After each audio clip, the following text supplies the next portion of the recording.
ሰዎች ኢራን ያለማችን ረጅሙ ፎቅ ቡርጅ ካሊፋን ለመምታት እየሞከረች ያሰበች ያለ አይመስላችሁ? እዚህ ጋር ይታያችኋል። ይሄ ከላይ ይሄ ድሮን ነው ወደዚህ ይሄዳ ማለት ነው። እና የዚህን የት ሄዶ እንደሚወርቅ ላሳያላችሁ። ይሄ ማለት ሄዶ ይፈነዳል ቡርጅ ካሊፋ አካባቢ እና በተደጋጋሚ ጊዜ ነው ዱባይን እየመታች ያለችው። ቅድም ሆቴል አቃጥላለች። ኢራን አቡዳቢና ዱባይ አካባቢ በጣም ብዙ ፍንዳቶች እየተሰሙ ነው። ከዛ በተጨማሪ ደግሞ ይሄ የምትመለከቱት ጥቃት ባህሬን ነው። ቪዲዮውን ሳሳያችሁ የሚፈጠሩ ነገሮችን ያንን ቪዲዮ ይይዘዋል ቲክቶክ። ለዛ ነው በፎቶ ማሳያችሁ።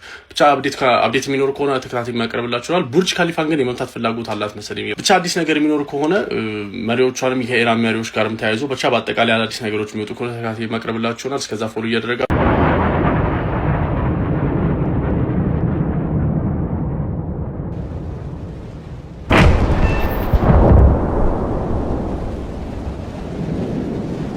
ዓለም ወዴት ያመራች ነው? ኢራን በእስራኤል ላይ እጅግ አደገኛውና በዓለም አቀፍ ደረጃ የተከለከለ የክላስተር ባላስቲክ ሚሳኤል ሳትጠቀም እንዳልቀረችም እየተነገረ ይገኛል። ይህ ሚሳኤል ለምን አስፈሪ ሆነ?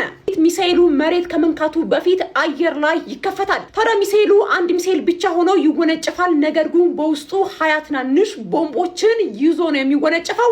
እያንዳንዳቸው 2.5 ኪሎ ግራምም ይመዝናሉ። ከ8 ኪሎ ግራም ስፋት ባለው ራዲየስ ላይም እሳቱን ያዘንባሉ። ይህ ጥቃት የቀጠናውን ውጥረት ወደ አስፈሪ ምዕራፍም አሸጋግቷል። የእስራኤል መከላከያ ኃይል መግለጫ አውጥቷል።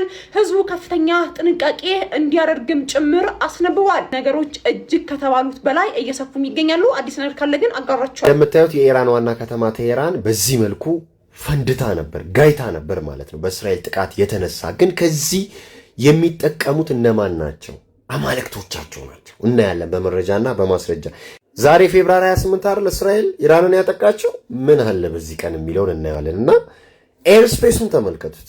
የሚገርም ዴታ ነው። ጦርነቱ ከመጀመሩ በፊት ወይንም እስራኤልና አሜሪካ ኢራንን ከማጥቃታቸው በፊት ልክ ሚሳኤሉ ወደ ኢራን ሲወረወር ምንም በረራ የለም እንደምታዩት ማለት ነው። እና አስተውሰውን ኢንተረስቲንግ ወደ ሆነው ነገር እየገባን ስለሆነ አሁን ከጦርነቱ ጀርባ ምን እንዳለ ልናይ ስለሆነ ተውት። ሜንስትሪም ሚዲያው ሌጋሲ ሚዲያው እንትና ተኮሰች እንደዚህ ወሬውን ተውት። ምንድን ነው የተፈለገው የሚለውን እናየው።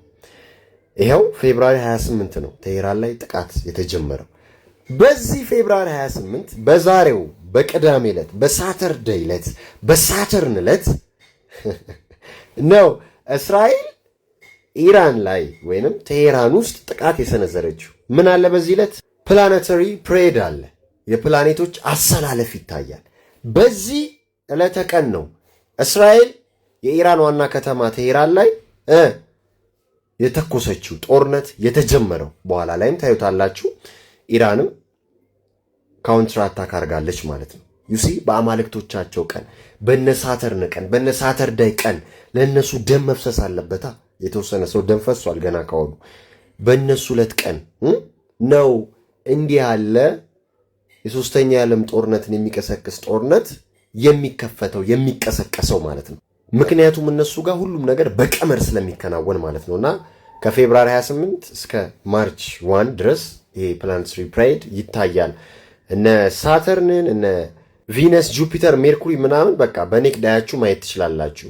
እነ ዩራነስን ግን በቴሌስኮፕስ ነው ማየት የሚቻለው ተብሏል ማለት ነውና መች የዴይ 7 ቤተሰቦች ታውቃላችሁ አይደል እንዴ?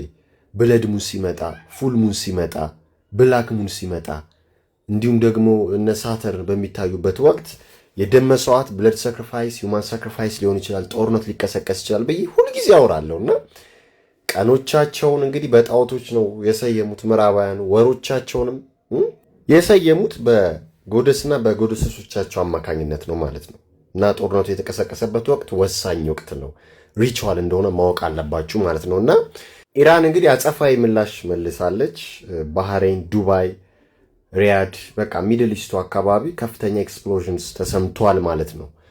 የአሜሪካ የጦር ቤዝ ናቸው ብላ ያሰበቻቸውን ቦታዎች መታለች ማለት ነው ኢራን። እና ጦርነቱ ገና ከመጀመሩ እየሰፋና እየተስፋፋ ነው እየሄደ ያለው ማለት ነው። እና ኢራን እንግዲህ በባህሬን የሚገኘውን የአሜሪካ ኔቫል ቤዝ የባህር ኃይል በዚህ መልኩ ሂት አድርገዋለች መተዋለች ማለት ነው። ያ አላህ ያ አላህ። እና ጦርነቱ እየተስፋፋ መልኩን እየቀየረ ነው ያለው ማለት ነው። የአሜሪካ ኤምባሲ በኳታር ያለውም እንግዲህ ወደ ሸልተር ወደ መጠለያ እንዲገቡ ዜጎቹ አሳውቋል። የእንግሊዝ መንግስትን በተመሳሳይ ማለት ነው። እና በጣም የሚገርመው ነገር ምንድነው የኢራኒያን ስቴት ሚዲያ ፕሌይንግ ዋር ሚውዚክ ኤንድ ሾዊንግ ሚሳይልስ ቢንግ ፋየርድ ራይት ነው ማለት ነው። በምታዩት መልኩ የኢራን ብሔራዊ ቴሌቪዥን ጣቢያ ሚሳይል ሲተኮስ ምናምን የሚያሳይ የጦርነት ዘፈን ለቀው በዚህ በምታዩት መንገድ መልኩ ህዝብ እየቀሰቀሱ ነው ያሉት ማለት ነው።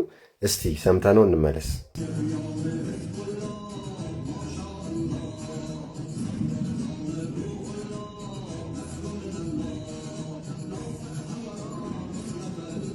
የሚገርም ነው እንግዲህ እስራኤልና አሜሪካ ያው አንድ ናቸው። የተለያዩ ሀገራት ቢሆኑም ዓለማችን እየዘወረች ያለችው በእርግጥ እስራኤል ነች። ጂውሾቹ አይሁዶቹ ናቸው፣ ዛዮኒስቶቹ ናቸው። ከኢራን ጋር ጦርነት ውስጥ እንደገቡ ደግሞ ደጋግመው ያሳዩን ነበር። አሁን ላይ ደግሞ በሰፊው ሰፋ ባለ መንገድ መልኩ አሜሪካን በግልጽ ባሰለፈ መንገድ መልኩ ጦርነት ውስጥ እንደገቡ እየነገሩን ነው ማለት ነው። እና ከዚህ ጦርነት የሚጠቀመው ማን ነው? ምንስ ነው ሊያመጡ ያሰቡት? ምንስ ታቅዶልናል የሚለው ሌላኛው ወሳኝ ነገር ነው። እንግዲህ ጦርነቱን በአማልክቶቻቸው ዕለተ ቀን ከፍተውታል። ፕላኔቶች በሚሰለፉበት ቀን ያው እነሱ ፕላኔቱ አሏቸው እንጂ ስታርስ እንደሆኑ ተነጋግረናል፣ ኮከብ እንደሆኑ ማለት ነው። እና ሚድል ኢስቱስ ኬዎስ ውስጥ ለምን እንዲገባ ተፈለገ የሚለውም መታየት አለበት። ይኸውላችሁ በዚህ ጦርነት መሃል ከዚህ በፊትም ነግሬያቸዋለሁ። ዶም ኦፍ ደ ሮክ አላስካ ሞስክ መፍረስ አለበት በእነሱ አስተሳሰብ ማለት ነው። ከጦርነቱ የሚያተርፉትም ትልቁ ትርፋቸው ይሄ ነው። ካንተር ቴምፕል ቢ ቢልት ዊዛውት ዲስትሮይንግ ዶም ኦፍ ደ ሮክ? ጥያቄ ምልክት ልጠይቃቸው። አይሆንም። ውስጥ ለውስጥ እየሰሩት ነው፣ ግን ይሄ ዶም ኦፍ ደ ሮክ አላስካ ሞስክ መፍረስ አለበት። ስለዚህ ኢራን ስተኩስ እስራኤል ላይ ሊመቱት ይችላሉ። ከዛ ተመታ ፈረሰ የሚል ዜና ትሰማላችሁ። ከዛ ይሰሩታል። ደሰር ቴምፕል ማለት ነው። አስታውሱኝ የዛን ወቅት ማለት ነው። ፊት ለፊት አይደል አላስካ ሞስክ ፊት ለፊት እኮ ነው እነሱ ልምምድ የሚያደርጉት የሬድ ኤፈሮችን ልምምድ ማለት ነው። እዛው አላስካ ሞስክ ፊት ለፊት የሚገርም እኮ ነው። ስለዚህ ያ መስጂድ መመታት አለበት። በዚህ ጦርነት ውስጥ ደም ያፈሳሉ፣ መስጂዱንም ሊያፈርሱት ይችላሉ። ከዛ ደሰር ቴምፕል ለመገንባት ማለት ነው። ከዛም ደግሞ በኋላ ላይ ታዩታላችሁ እና አልበርት ፓይክ ምን እንዳሉ ማንና ማንን አጋጅተው ኮንከርድ ማድረግ የሚፈልጉትን ኮንከር እንደሚያደርጉ ዲቫይድ ኤንድ ኮንከር ስለሆነ አጀንዳው ማለት ነው። ያዙልኝ እንግዲህ አረለ ኦርደር አውት ኦፍ ኬዎስ ፕሮብሌም ሪያክሽን ሶሉሽን። በዚህ ውስጥ አንድ ያለ መንግስት እንደሚመጣም ታያላችሁ። ሰላምና ደህንነት ነው ሲል ትራምፕ ደግሞ ባለፉት ጥቂት ወራት ላይ አይ ከፍተኛ ዲስትራክሽን ይመጣባቸዋል ስላችሁ ነበር። መጥቷል አሁን። ስለዚህ በደንብ ከኔ ጋር ሆኑ።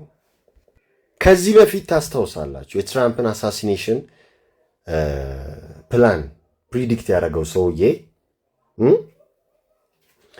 መነጋገሪያ ሆኖ እንደነበር ያን ፌክ አሳሲኔሽን ማለት ነው።